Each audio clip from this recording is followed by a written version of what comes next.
Today, blueberry and pink grapefruit waffles. We don't have pink grapefruit very often because neither one of us likes them.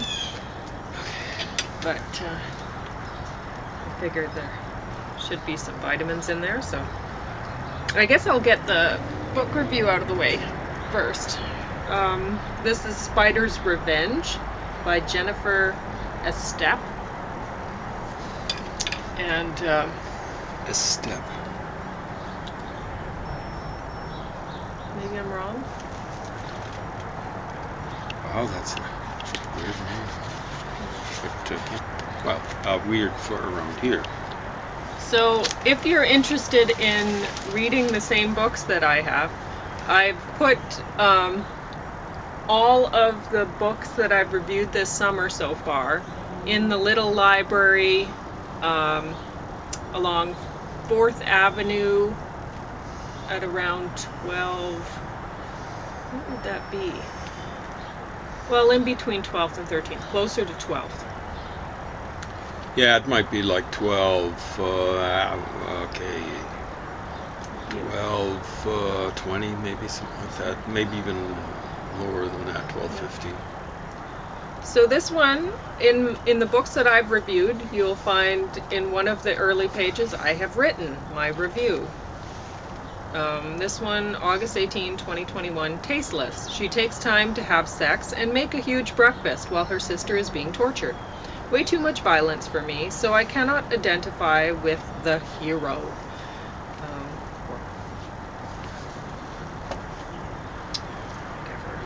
Anyway, I thought it was ridiculous, honestly. I mean, there's a way that you could have said, well, like the woman in the main character in this, she's an assassin sort of person, and so yeah, there's going to be violence. And she, her day job is she's cooking at a place called the Pork Pit, which is such a bad name for a restaurant that it might actually yeah, both exist. Names are awful, it's so but bad. I think some people might like pork, but I don't know. But the pit, wow, okay. Yeah, it's so bad.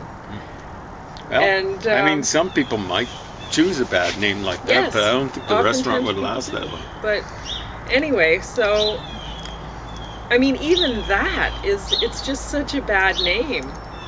But anyway. Well, there are bad names for things, there are. So. But so it is possible that could exist or whatever. Like it's not unbelievable that such a bad named restaurant could exist. And it's not so unbelievable that a woman who, when very stressed out, decides to cook. Maybe that's how she, so the author could have written, well, I can't sleep anyway, so I've got to be cooking, and so she cooks everything in the house, and everyone's like wakes up and goes, wow, what happened here, or whatever. But so it wasn't even a gourmet meal?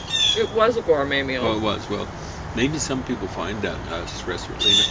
Yeah. I don't think regular cooking is stress reliever. I think it's the opposite, isn't it? Or going into the sexual encounter, she should have been, her character could have been saying to the other party involved. The insignificant other? Yeah. Well, you could try it, but it's not going to work because, hey, my sister's being tortured right now, and I'm a little bit stressed out. And, or whatever. But she manages to forget it. Yeah. What was that about my sibling? Yeah, exactly. Oh, she might be dead right now. Well, carry on. Carry on. Oh, yeah. How long is this? It looks to be about 300 pages or something. Too long. It's boring. So I wouldn't recommend that one. But and most fiction I just wouldn't. Well, over 300 pages. Really There's a page a day if you decide to read this over a year. It's more than a page. 367 or so You pages. can read it in an evening. Oh, is that true? Oh. Just to get it over and done. Yeah. Aimed at Couple teenagers, evenings, is that what maybe. you were It's saying? not. Not quite. Their Maybe, mental maybe, equivalents. Yeah. Trying not to put teenagers down. I mean, they're trying. No, and But the mental it's equivalents. stressful being a teenager. I mean, your hormones are going all wild, and You're growing sometimes noticeably over a weekend. yeah. And the main thing is learning. Like apparently there's the learning curve for people up to age 20 isn't smooth. It's like there's an explosion in the teen years. And I think maybe that's one reason why kids around grade 5 and 6 are so Conformist? They're not really learning that much. I don't know what's happening there. And then during the teen years, kids learn to be themselves. So they're less conformist, but it's really tough because, they're doing funny things. I've told Pauline about when I was just starting my adolescence, getting on top of a shed. We lived kind of in a rural town. So we had a shed there. And this looks about 10 feet high. Probably was a little less. I think I can jump. I just got to jump off of it. I got to make sure that I really bend my legs when I land to take the blow. And I did, and thank heavens I did. My legs were hurting for at least a day afterwards. I think it was several days. I always try to underestimate things because I don't want to melodramatize things or misrepresent numbers. Faux gauches do that all the time, and of course it's just standard for the corporatists. I mean, they're used to doing Madison Avenue things lying that way. And populist right-wingers, I don't have to say, like Donald Trump, so I don't have to say anything about that. Anyway, I was just going, wow, that's amazing. But the funny thing, it wasn't my knees that hurt, but it's just my legs a little bit, so my bones, it seemed like. So it's lucky I didn't break anything. But I was maybe more careful than some teenagers would have been. It wasn't, hey, I think I can do that. I kind of planned it out. What do I have to do? Can I do it? I was right, just barely. Yeah. It's kind of embarrassing to relate, but what the heck? We all were teenagers and went through things, so I don't mean to put teenagers down. I've coached kids at that level, coached soccer, and I never lost my temper with kids. I'm telling you, with adults, like one of my best compliments that I could lay down for a kid was, that was better than grown-ups. Better. Oh, did they like that? They seem to. And, I tried to make sure that when I laid down a compliment, it was true. And it was true. Kids passing back. I'm talking about, I believe they were 9 years old. They were in a gym, and they get caught in a corner, and they'd be getting caught in a corner of the gym. No worry, you want to pass into the middle so you can get a good percentage shot. I can remember one. I didn't say it to them. And then I waited until one kid got caught in the corner. His name was Clay. You're a 9-year-old. And there was another kid called John. He was backing him up. And this Clay guy turned back, passed it to this John guy. And this John guy did a first-time pass. And it wasn't like, like passing back to someone. He passed at a 90-degree angle. It's a hugely sophisticated skill. And he hit this one kid sitting on the center spot of the gym Now this kid, this Kevin kid, he's 9 years old. He had a brutal heavy shot. And he shot first time right on goal. So it was just zoom, zoom, zoom in the net. And the praise was effusive. And every one of those was like better than the average adult. Usually, like that John guy, when someone gets the ball, oh, this is grown-ups, they want to show off. Watch me dribble. Watch me how I can lose the ball so easily. And you think I'll try to recover it? No, I think I'll just lollygag my way back. But this John guy, 9 years old, did this very sophisticated skill. And just the pass back. You know, like usually what happens when you get a grown-up in a corner like that, watch me dribble. Watch me lose the ball. And watch me, I'm like the whole gym away from my goal. I should be back defending, especially seeing that I lost the ball. I'm going to lollygag my way back because I tired myself out dribbling the ball to no purpose. You guys, see you in half an hour or something like that. You try and get that ball and get it to me and I'll lose it again. Because I'm a grown-up. I was so bad at sports. I would literally pass to the other team. What? Because you were scared of having the ball? I didn't want the ball. Exactly. And so if they said, pass to me, or if they motioned, I would actually give it to them. I know. Yeah. When I was young, I didn't have glasses. I didn't know. I couldn't see properly. So I was scared of the ball. In baseball, I was scared to catch it because I was scared of catching it right on my face. Yeah. Like you had trouble with your eyes too, yes. right? So I couldn't see. Once I got the glasses, I was a little bit better, but I was scared of breaking my glasses. So when I was an adult, I had to teach myself using different vision exercises, accommodating it faster and faster, moving my eyes around in their orbits, up, down, side to side, actually moving them into the northwest quadrant, northwest, south, northeast, so on and so forth. And then eventually trying to move them against the movement of the head. Move the head this way, but you move your eye the opposite way, so you can do fakes with head fakes and stuff like that. So I had to train myself in those sorts of things, consciously train myself. Didn't get very good at it, but I improved. And that's all I ask myself.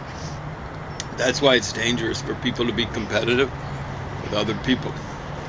I kind of believe in people being competitive, but they should be competitive with themselves. And you only look at other people to see what's possible. But getting all jealous about other people is just not good. What it leads to in sports is, that guy, it'd be like Don Cherry, that guy, I'm gonna show him.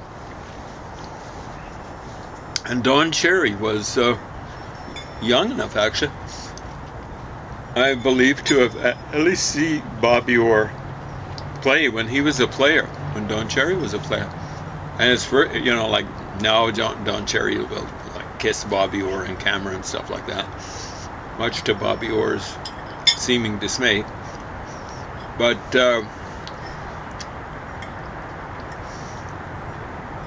Don Cherry says, quite frankly, in one of his autobiographies, I think he's put at least two out,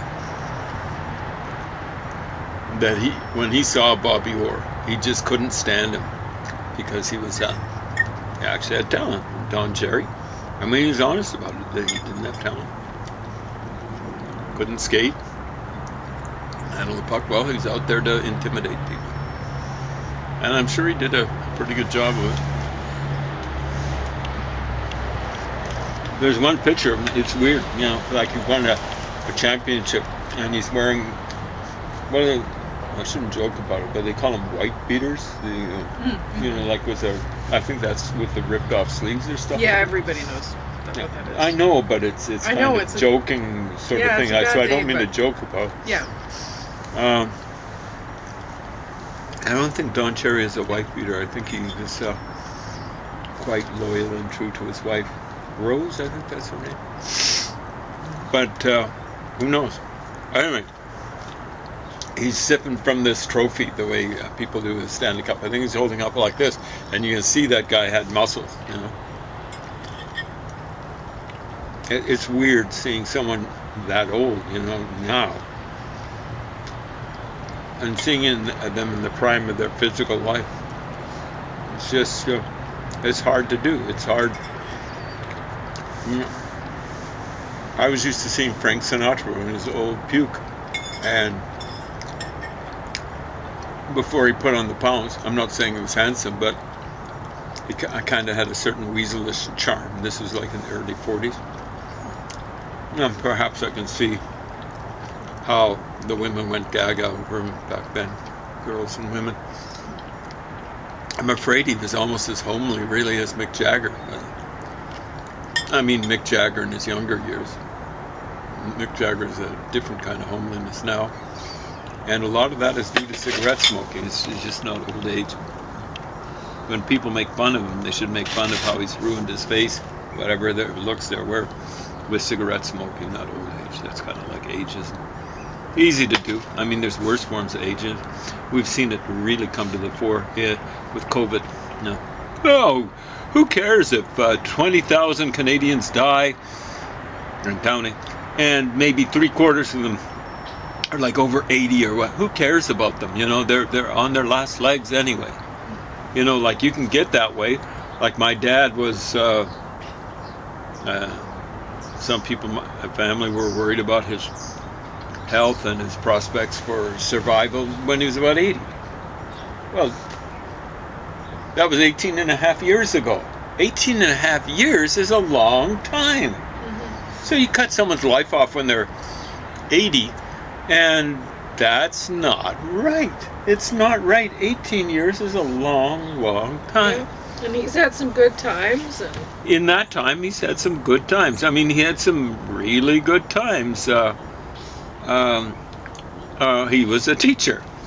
And I've mentioned that there's a couple of teachers that I know who are strutting around this world, and they're saying that they know more than I do about various religions because they've taught people, representatives of these various religions. I was asking my dad, so you've taught Anglicans, right? Oh yeah. What do you know about Anglicanism? Nothing. Basically nothing. I mean, he's not boasting, he's just admitting, right? And he knew about this issue that I've had with these poor teachers who have not taught themselves enough humility to recognize that they don't really know much about the religions of the people who they teach. And so I said, how much do you know? So I covered Anglicanism, was it? And Presbyterianism. So you've taught Presbyterian? Oh, I must have. So what do you know about who founded it? I don't know, you know. John Knox, right? Like all you folks at home know, except you folk Oceans. Well, some of you know it, but what do you care? But at any rate, because you hate Presbyterian, anything to do with Calvinism, oh, that's awful. Never mind that really the only places that have had anything like a long-term commitment to democracy. yeah, look it up now, because have had a Calvinist you may tradition. not have access to information on the internet for that much longer. It's amazing. They were talking how, about crushing it basically last night on what's the big idea with Nala, otherwise known as ideas. Saying, oh, you know, what went wrong, you know, and With the I've internet. heard this, you know, from other people talking about, well, you don't know what information you can trust on the internet. Well, you know, if you're You couldn't with accustomed, books. you can't with, so, and you certainly can't trust information coming from the aggressive propagandists, ever. So That's from the Briggs-Meyer thing. We're not using the reason colors so we're people don't not, understand. because we don't want to get censored by the yellow aggressive propagandists. Exactly right. So it looks as though maybe they were doing that But anyway, because they were misinterpreting our use of the colors. yes. Which is not innocence, it's the other I word, ignorance. Yeah. So, because we've talked about it a lot, we've talked about the Myers-Briggs thing, and anyway,